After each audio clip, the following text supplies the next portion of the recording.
കുടിലിന്റെയും Masai കുടുംബജീവിതത്തിന്റെയും വിശേഷങ്ങളാണ് Moses എനിക്ക് വിവരിച്ചു തരുന്നത്.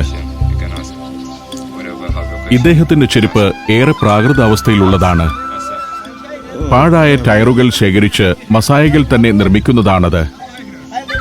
മോസസിന്റെ രൂപവും വസ്ത്രവുമെല്ലാം ഷൂട്ട് ചെയ്യാൻ ഇദ്ദേഹം എന്നെ അനുവദിച്ചിരിക്കുന്നു. സാധാരണഗതിയിൽ മസായികൾ ക്യാമറയോട് വിമുഖത കാണിക്കുന്നവരാണ്. അനുവാദമില്ലാതെ ഷൂട്ട് ചെയ്യുന്നവരെ ഇവർ ആക്രമിച്ചു കളയും. ഒട്ടൊരു പ്രാകൃതമായ ജീവിതം നയിക്കുന്നവരാണ് മസായികൾ. കുടിലിനകം 2 മുറികളായി തിരിച്ചിരിക്കുന്നത് ഇങ്ങനെയാണ്.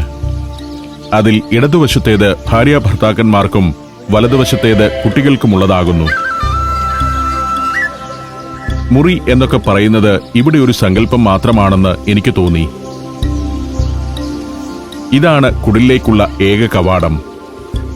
അതിങ്ങനെ വളച്ചുണ്ടാക്കുന്നത് പശുക്കളും വന്യമൃഗങ്ങളും അകത്ത് കയറാതിരിക്കാനാണ്.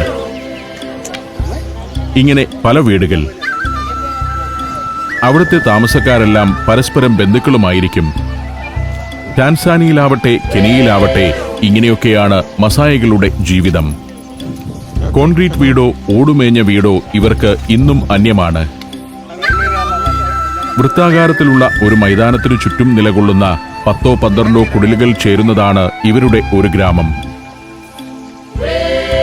കുട്ടികൾ ടീഷർട്ടും ഒട്ടൊരു ആധുനികമായ മറ്റു വസ്ത്രങ്ങളുമെല്ലാം ധരിച്ചു കാണുന്നുണ്ട്.